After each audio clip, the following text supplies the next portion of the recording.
पाकिस्तान में वहां रह रहे थे। काफी हिंदू वहां से यहाँ आए,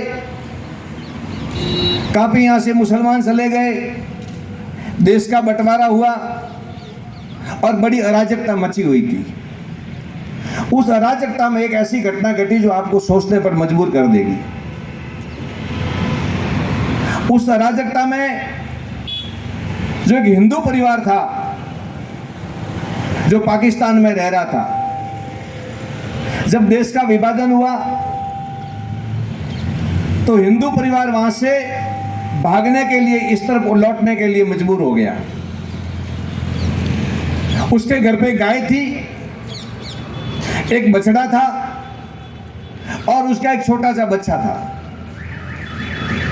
अपनी संपत्ति सामान बटोर कर जब वहां से वो लौटा तो उसको लगा कि मेरी गाय को मैं साथ में लेके जाऊं। गाय को साथ में लिया,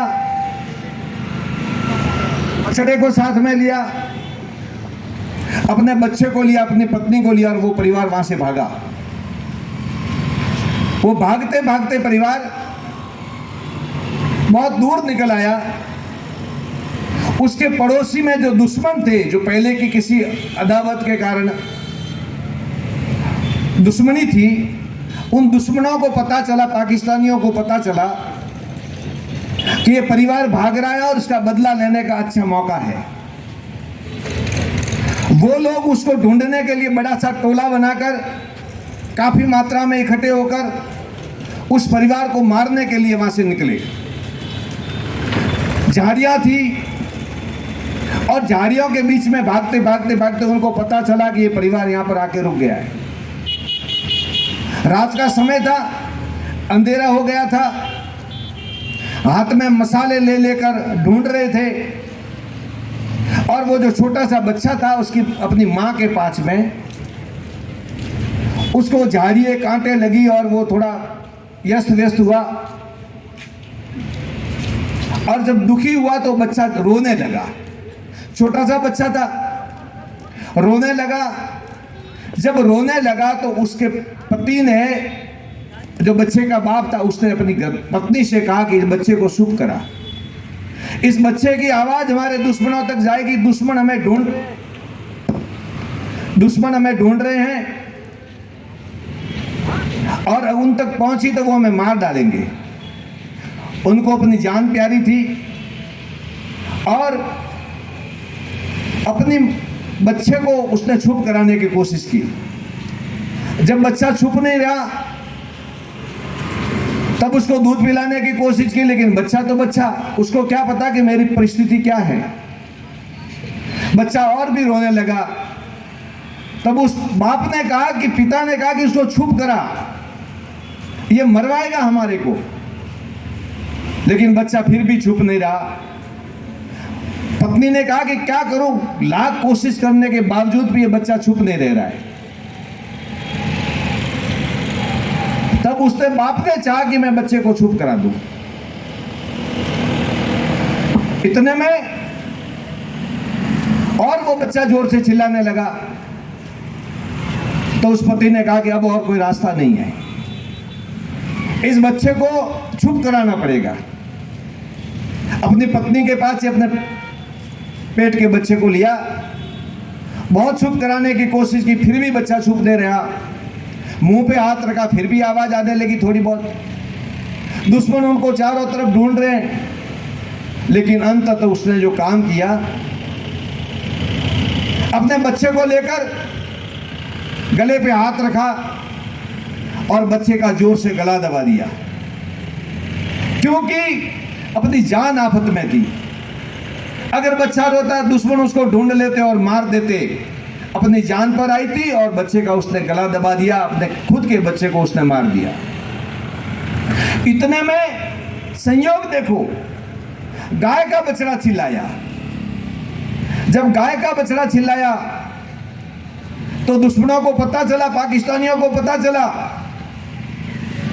कि अब यहां कोई मौजूद है, ये गाय चिल्ला रही है, यहीं कहीं होंगे हमारे दुश्मन। उस बच्चे को, गाय के बछड़े को पकड़ा उन्होंने। हाथ में जलती हुई मसाले थी उन मसालों से लेकर बच्चे को जलाने लगे, गाय के बछड़े को जलाने लगे। ये सत्य घटना कह रहा हूं मैं आपसे। गाय के बछड़े को जलाने लगे, बछड़ा जोर से चिल्लाने लगा। गौ माता दूर बैठी थी और जैसे ही अपने बछड़े को आफत में देखकर बछड़ा जलने लगा, चिल्लाने लगा, गौ माता वहां से भागी और अपने बछड़े पे आके गिर गई। जब अपने बछड़े पे गिर गई तो गौ माता को भी वो दुश्मन जलाने लगे, पाकिस्तानी जलाने लगे और अपने बच्चे को बचाने के लिए गौ माता जल गई और गौ माता ने अपने प्राण न्यौछावर कर दिए और उन दुष्टों ने गौ माता को जला दिया, हत्यारों ने गौ माता को जला दिया। और फिर उनको ढूंढने के बाद में वो नहीं मिले तो वो वापस लौट गए और वो पिता जिसने अपने बच्चे का गला घोटा था, अपने स्वयं की संतान को जिसने मारा था, वो वहां बैठा रोने लगा।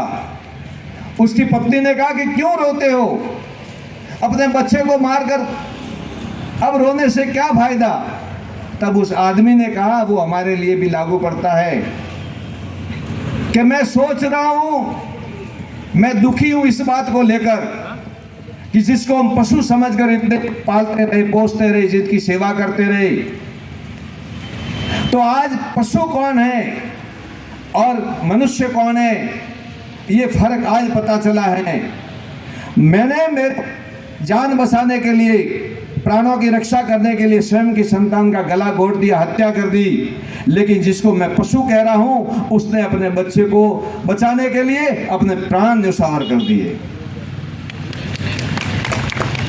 तो सज्जनों, भारत की संस्कृति में, सनातन संस्कृति में हमारे वेदों ने, शास्त्रों ने, हमारे महापुरुषों ने, ऋषियों ने गौ माता के जो गुण गाए हैं, इसके पीछे बहुत बड़ा कारण है।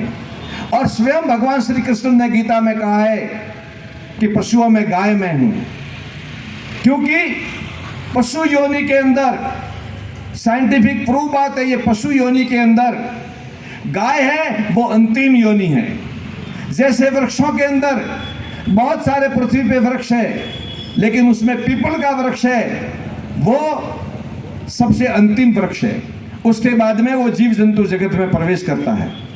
गाय माता को हमने माता इसीलिए कहा कि पशु जगत के अंदर सबसे उन्नत आत्मा, परिकृष्ट आत्मा, सबसे श्रेष्ठ आत्मा किसी पशु की है तो दुनिया में और भी बहुत पशु पक्षी है, लेकिन गौ माता की आत्मा सबसे श्रेष्ठ है।